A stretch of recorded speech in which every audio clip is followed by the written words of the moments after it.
Welcome back to the Back Porch View, brought to you by Appalachia Baptist Church, where the old rugged cross still makes a difference. This week we continue the conversation on the family. You know, Tyler, last week when we ended our conversation, we asked this question, you and I, or I asked it. I said, could it be that the modern family, in our modern families, we spent so much time trying to give our children what we didn't have as kids, that we failed to give them what we did have as kids? And I thought about that question over the last week, and, you know, of course, we're from different generations, you and I, but I think about, you know, what is it our parents gave us that we value? One thing I've noticed that over the course of raising our children, we were able to go on some very nice vacations that cost a lot of money, and my kids never bring those up. The vacation that always gets mentioned is we rented a house on Lake Weiss, and we had a boat. My dad had a boat we borrowed and went over there. We spent a week. It's probably one of the cheapest vacations we ever went on. And the kids always talk about how much fun that was. And we had so many things that we did, activities that we did. And, you know, they'll always bring that up. They never mention we rented a motorhome. We went to the famous zoos with my brother and museums up in Chicago. That never gets mentioned. What gets mentioned is that, hey, remember we went to the lake? They talk about things like that. I just wonder, you know, are we not giving them, I tell you what, here's the question, buddy. What should we be giving them? I think the things we should, obviously the things we should be giving them is things that are going to grow them for the things that invest eternally. Yeah. I think the things that and I'm not talking so much, obviously we need to raise our children and lead our homes in ways that are mindful of the gospel, that focus on growing in faith and continuing to walk closer to Jesus, but also the things that's going to make them, that our children are going to grow up and focus on those things as well, things that they're going to look back on and the investments made for them. You know, I think of the things that were invested in me as a child that I hope to invest in my son, and none of those things involve, monetary gain or ultra success or fame or anything like that. I think of the things like lessons I want to be able to teach him are that you can be the richest man in the world and not have a cent in the bank. Right. And I think that's one of the pieces of advice that I was told a long time ago that resonates to me still today, that I want Kai to be able to grow up and learn is, you can be the richest man in the world and not have a penny in your bank account. You know, Tyler, I think I look back at the things my parents did for me and I try to do for our children. One of the things that I wanted to do, this is really, you know, we're talking, of course, this is a church podcast, but there's a practical side of being a parent. There's a spiritual side, then there's the practical reality. You can't eat cookies all the time, and you can't have juice all the time. But part of the practical reality is that we need to be giving our children tools to be successful. Right. Now, some of those tools are information. We go to school. Certainly, being at church to get information, so you have a tool, because you know every parent wants their child to be successful. You know, and there again, it could be that you have $1 million in the bank, you don't have anything to bank, but we want our children to be successful. My wife and I worked very hard to send our kids to college and be able to pay for that. That was just something we wanted to do. We felt that was, you know, but one of the big things as a parent, I always wanted to, and I look back how my dad treated me and my mom. You know, in my raising, they gave me tools to be successful. You know, going to school and getting a good grade was important. Being involved in different activities was important. Knowing how to work was important, but knowing how to worship was important.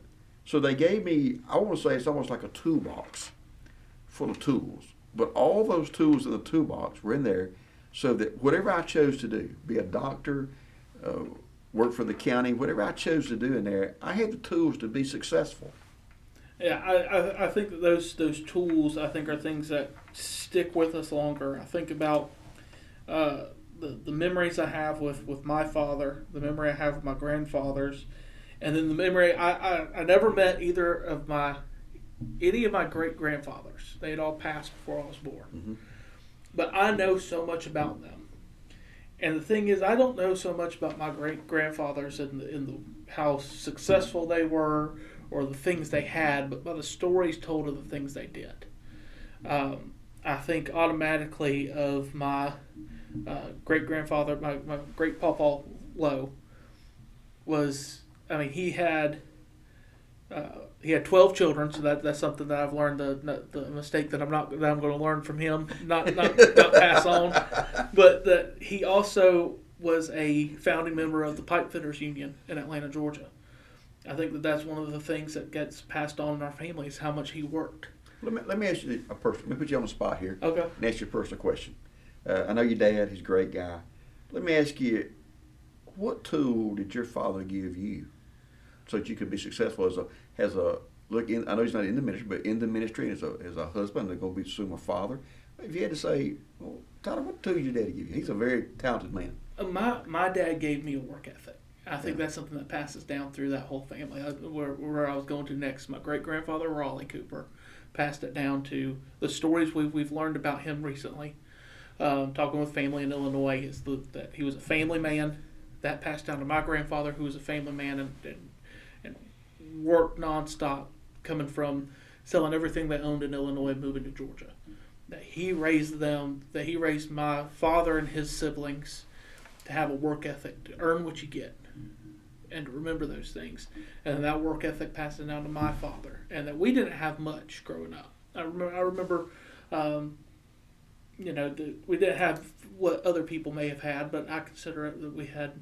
I remember sitting in his shop, listening to NASCAR on the radio. He had this old radio that hung up on the wall, and we'd turn it on. We'd drive down to Champion Store in Shadydale, and we'd get a bag of chips, a Coca-Cola, and a glass bottle, because you could buy one still at Champion's General Store. And if it was in the middle of the summer, we'd get an ice cream, and we'd drive back home in his '63 Chevrolet. That was our pride growing up. Me and my little brother loved that truck. It's that blue '63 Chevrolet. We'd pull into the house, and he'd go in the shop, and he'd work on that truck, or he'd work on little projects he'd have in his. But we'd have PRN on the radio, and that's all that I can still remember. You're listening to PRN, the Performance Racing Network. We'd sit there and listen to the full NASCAR race. And I remember, though, those are the memories we talk about, like you talk about your kids at the lake. I remember those days sitting in his shop listening to NASCAR races and hearing him work on that truck or work on his three-wheeler and things like that. And the work ethic he had to see those projects through. You know, Tyler, what I'm hearing you say about your dad and your relationship was that, I'm just getting that you were together with him. Yes. And your brother, so you were with your father. Yeah, he might have been working on things he had to do to take care of your family, but y'all were spending time together. He incorporated you, and I think that's missing in our families today. We think about giving our kids, the generation before, they spent time with their parents because everybody worked on the farm. If you didn't do that, when you got home, there were still chores to do, work to do. Your dad, he handed that on to you. When you were talking, I was thinking about this. I think you and I both say our parents give us a work ethic, but I was thinking about my dad, my mom and dad. They gave me one of the tools they gave me to put in that toolbox was no compromise. There was no compromise. Wherever the standard was, the rule was, that was the rule. And I think today we're living in compromise. Our family is living in compromise. Yeah, I think about the past couple of months as we've gone through and the projects we've had around the house, getting it rebuilt. When we were going through the demo part and tearing stuff out of the house, and he would look at stuff. Notes he wrote on 2x4s when he was 17 years old building that house. And those lessons of the work's got to get done. Mm-hmm. The job's got to get done. And it's got to be done right. And it's got to be done right. Yeah. I think about at 17 years old, he put lines in the house because he had to put the framing timber there. That's where it had to go. He had things written like stove, where the stove needed to be, so he knew where to wire in the stove and the refrigerator and things like that. And there was no compromise on those things. It had to be done. Mm-hmm. And I think about the things that I do now. It's in the line of work I'm in. I'm shocked that people will just get up and walk out the building, and there'll be a fire going on right there in front of us. And it's like, man, what's going on? But there are very few people that continue with that mindset. I'm glad that I have that. My dad passed to me. Is the job's got to get done. There's no compromise on getting that job done. He gave you a tool for success. So maybe we can talk about that in the next podcast. Yep. And as we continue these conversations, we hope you like and follow us on whatever platform you're listening to, whether it be Apple or YouTube. This has been the Back Porch View, brought to you by Appalachia Baptist Church, where the old rugged cross still makes a difference. Until next time, God bless and Jesus saves.